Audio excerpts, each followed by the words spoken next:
Okay, so this morning we finally got our first actual details of the next PlayStation, which we're all, of course, calling PlayStation 5 because Sony has one of the most original and crazy ways to name their systems. Actually, I like the fact that it's very simple and we can just say PlayStation 5. It's pretty straightforward. So what happened here was Mark Cerny, who is, of course, behind the PlayStation 5, working on it. He also worked and helped create overall the PlayStation 4, which the PS4 was an awesome system for its price, especially when it released, because it was more powerful than the Xbox One. However, it was $100 cheaper. They managed to do things like get 8 gigabytes of GDDR5 in that system, which at the time most people thought it was going to be 4. They managed to get 8. Even Microsoft was blindsided by the fact that they didn't go with something like DDR3, and the Xbox One was chasing the PlayStation 4 ever since. So yes, Mark Cerny is a very talented individual when it comes to this kind of stuff, and some of the things that they mentioned here is pretty cool. There's some neat stuff in here. This is with Wired. Wired had the exclusive interview with Mark Cerny, revealing essentially parts of the PS5. Now, if you remember, I mentioned before that I wouldn't be surprised if we got information about the PlayStation 5 ahead of E3. When they did the PS4, they had like a smaller kind of reveal thing that was more for people who are interested in the RAM, for example, in the system, Unreal Engine 4 that the system would support.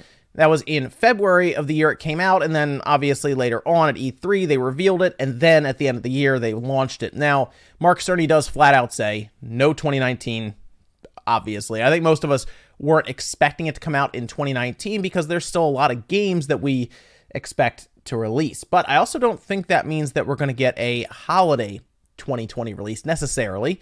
They could do what the Switch did and they could drop it in March. I think most of us don't need the holidays to push us to go out and get a system at this point. We're all big enough fans to where when a new piece of hardware drops, we're probably all going to go buy it for the most part if the price is good and it makes sense. But some of the stuff they talked about here is pretty awesome. And we're actually going to go over that today, some of the stuff, and give you a little context on it because some of the stuff here is good, but there is a part of this that's really, really cool, and I look forward to what they can do with the PS5 with it. So unsurprisingly, Mark Cerny starts by saying that the next PlayStation, or the PS5, will have an 8-core AMD Ryzen-based 7nm Zen 2 processor, and it'll be based on Radeon Navi. And that's not shocking, only because that's AMD's roadmap. They've laid it out for us, and we figure, well, they're going to get a custom chip made up for the PS5, and it would probably be based on their latest technology. Remember, the PlayStation 4 Pro used Polaris before Polaris came out, so I'm not shocked to hear that Navi would be included with the PS5, and that also kind of makes sense why the PS5 wouldn't be coming this year, rather next year, because, of course, AMD is still working all that stuff out. So that at least makes sense. He also is going to have ray tracing, which might catch some people off guard. Now, of course, we had ray tracing introduced to us fairly recently in a lot of stuff from NVIDIA, and AMD was also following suit with it. So I'm not surprised to hear that AMD is going to provide it. I'm surprised that the PS5 will have it outright right away. I thought it would be a cool thing for it to have, and I was kind of 50-50 on the fence, but it's cool to hear that they are going to support ray tracing, as I think that will just help with fidelity in games and try to make the worlds a bit more involved, right? You'd feel more immersed, which is something that he continues to go on talking about. Now, they also mention, the author of this mentions 8K, almost like it was said in passing. I think that's going to be like an upscaling effect, most likely. Maybe if media for like Netflix and stuff gets to 8K, maybe it'll support 8K output for video. We're pretty far off, I think, from 8K TVs becoming affordable at all. We're to the point now where 4K is pretty affordable, but 4K HDR is still a mixed bag. So I don't know if we're that close to 8K to where we should have a system that needs to be 8K. I don't want 8K 30. I want 4K 60, if that makes sense, right? I don't need 8K 25 frames, 8K 30. I'm good with 4K right now if we can get the 60 frames out of it, and I think they're trying to do that here this gen, so that's going to be cool. It's going to be backwards compatible with the PlayStation 4. Now, that's not shocking. That should be the case, obviously. They're going to run similar architecture and everything. Everything's going to be pretty much the same inside. They're not jumping from like a cell processor to like x86 or anything like that. This should be pretty easy to do. I was hoping that there would be a bit of an announcement for like the entirety of the PlayStation lineup, PS1, PS2, PS3, but I didn't hear anything about that. Just that it was backwards compatible with PS4. So I'm hoping that there is more to it, and that might be an announcement they save for later on, like at the PlayStation Experience.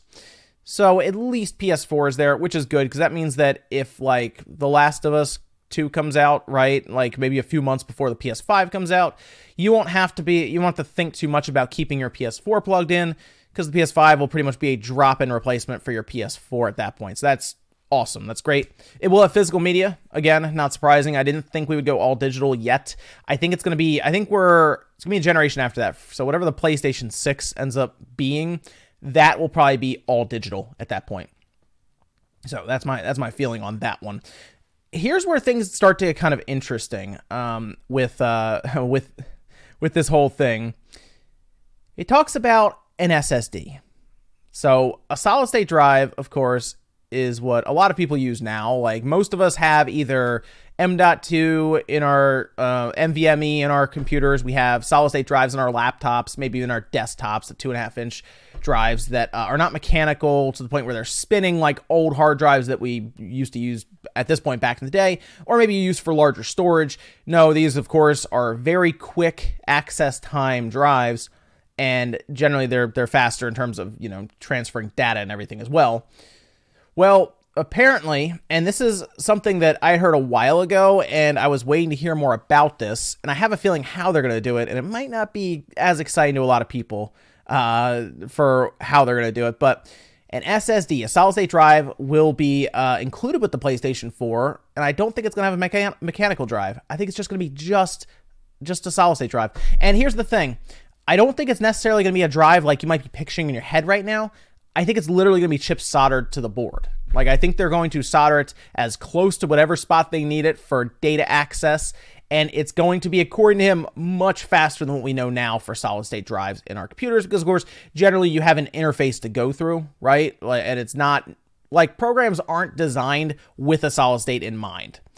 In this case, they would take a game, a developer, they know every single PlayStation 5 has these chips soldered to the board for access when it comes to solid-state, so they would develop their entire game around that, which would have some interesting effects. In fact, that might actually be the biggest jump next to maybe like ray tracing and stuff around this system, is the fact that we're going to developers who are designing games specifically for mechanical drives, slower drives, going up to a straight up blazing fast solid state. And in fact, Mark Cerny actually talked a bit about this and even did an example, which is a bit surprising. Apparently they had like their own dev kit there, big silver box, couldn't see anything, of course, it makes sense. But he mentions that he's in there playing Spider-Man, Fast Travels of Spider-Man. Awesome game, by the way. I think it's like $30 now too, so might look into that. If you don't have it, look into it. Great game. 15 seconds to fast travel. Instead switches over to basically the PS5, the dev kit, and it takes less than a second. It was 0.8 seconds to fast travel. And that's for a game that's not necessarily designed specifically for an SSD like that. That is amazing. And he also decided to show off something about the game that is basically bottlenecked by the hard drive, and that is Traversal. You can only go as fast as the data you can collect and then build the world in front of you, and generally it's all installed to that hard drive. And then, of course, it has to run through a SATA interface, and developers know this, so they have to build their game around that. Well, he switched over again to that PS5, and all of a sudden, he's flying through the level because, of course, it can draw and get data very, very quickly. So it kind of opens up a world of possibilities around just downloading data and transferring and load times. Parts of the game can actually run differently because we're using a solid-state drive now.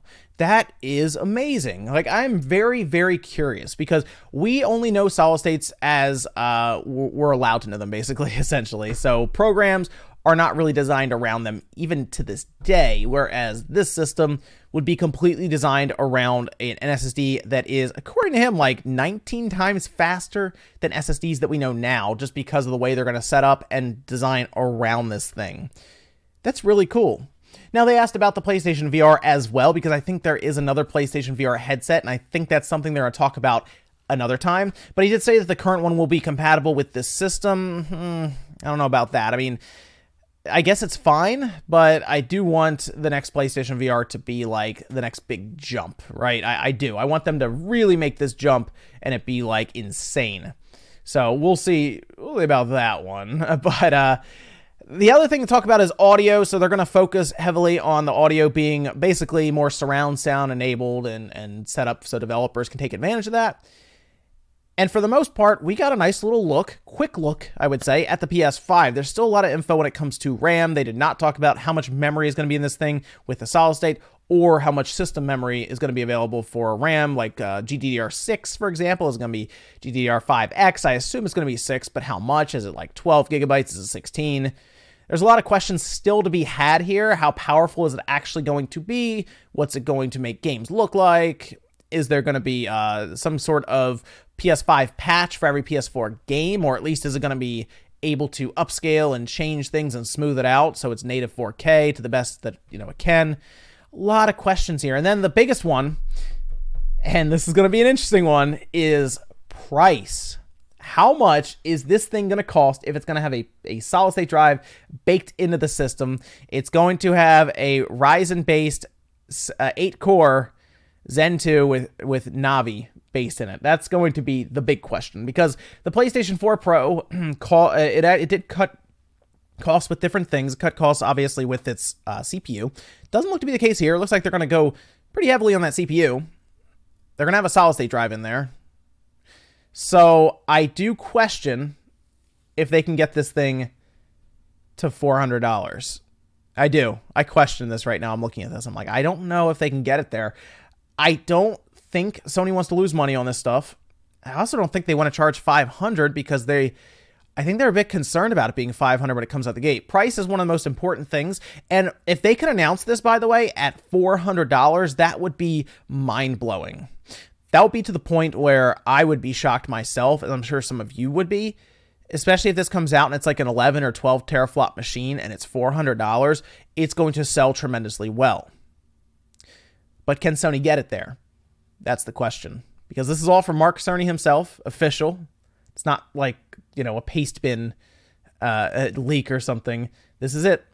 So let me know what you guys think about this down below, because I am very interested in the PS5 at this point. Hearing about a lot of this stuff makes me very excited just to see where games will go, because we're not just talking about a graphical leap. We're talking about a leap for like big open world games, obviously trying to eliminate load times completely and possibly doing a lot of things in the game that involves tons of enemies or very complex worlds around you. It's pretty awesome to see this. So let me know what you guys think about this down below. Exciting stuff whenever we talk about new systems coming out. Thanks guys for watching, and I'll see you next time.